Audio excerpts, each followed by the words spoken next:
నమస్తే, welcome to 19 news. నేను మీ శేఖర్.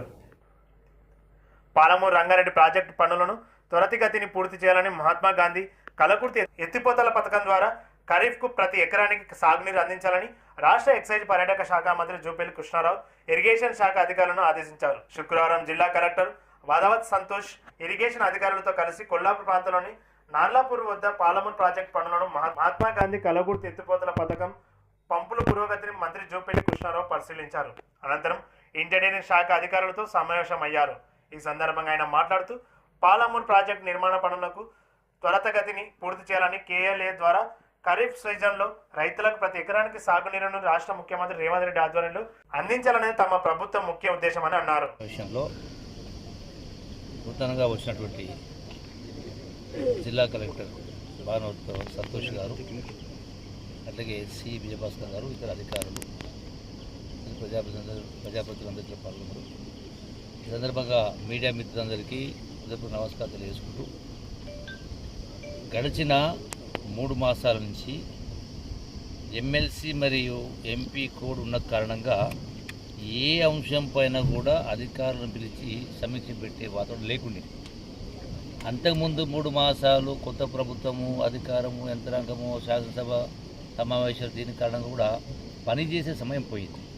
అందుకనే ఎప్పుడైతే ఎలక్షన్ కోడ్ పోయిందో ఆ మర్నాటి నుంచే మా కార్యక్రమాలు, నేనే కాదు నాతో పాటు అందరూ మంత్రులు కానీ శాస్త్రులు కానీ ఈ యొక్క ప్రజా సమస్యల పట్ల రోజు పర్యవేక్షణ చేస్తూ రోడ్లు తిరుగుతూ చేస్తాం. అందులో భాగంగానే ఈ రోజున Mahatma Gandhi Kalwakurthy lift irrigation scheme, అట్లాగే పాలమూరు రంగారెడ్డి ఎత్తిపోతల పథకం గురించి గ్రౌండ్ రియాలిటీ చూసి ఏ సమస్యలు ఉన్నాయి, ఏ విధంగా రైతాంగాలు మేలు జరగాల, త్వరితగతిన నీళ్ళు ఇవ్వాలని ఆలోచన ముందుగా జరిగింది.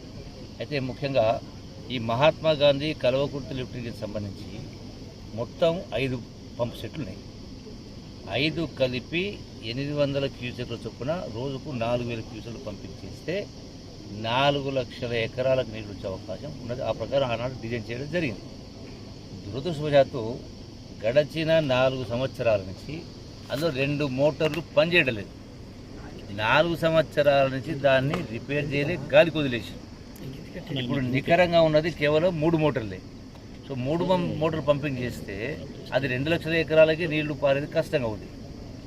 సో దాన్ని రెస్టోర్ చేయడం కోసం ఏం చేయాలని కింద ఆలోచించినప్పుడు దీనికి లింక్ ఉంది, మిషన్ భగీరథ. ఆ 2 పంపులు ఇప్పుడు చేయాలంటే మళ్ళీ అది స్టాప్ అవుతుంది. అందుకని నార్లాపూర్ రిజర్వాయర్ ద్వారా ఈ మిషన్ భగీరథ నీళ్లు పంపింగ్ చేసి తర్వాత ఆ రెగ్యులేటర్ లేదు ఇక్కడ కలవకూడదు. సో దాన్ని రెగ్యులేటర్ ఫిట్ చేసి, అంటే ఆ నీళ్లు స్టాప్ చేస్తే కానీ ఈ 2 మోటార్లు రిపేర్ చేయగలుగుతాం. సో ఆ 2 రిపేర్ చేయడానికి కూడా కొన్ని మాసాలు సమయం పడుతుంది. అది పూర్తయితే కానీ 5 మోటార్లు పంపింగ్ జరుగుతుంది. సో దీనిపైన పంపు సెట్ల కాడికి, టన్నల్స్ కాడికి మోటార్ల దగ్గర పోయి చూసి అధికారులకు ఆదేశాలు ఇవ్వడం జరిగింది. రెండవది, ఈ మిషన్ భగీరథ సంబంధించి కూడా ఏదైతే శ్రీశైలంలో నీళ్లు లేకపోయినా మిషన్ భగీరథ ఇబ్బంది ఉండే ఉద్దేశం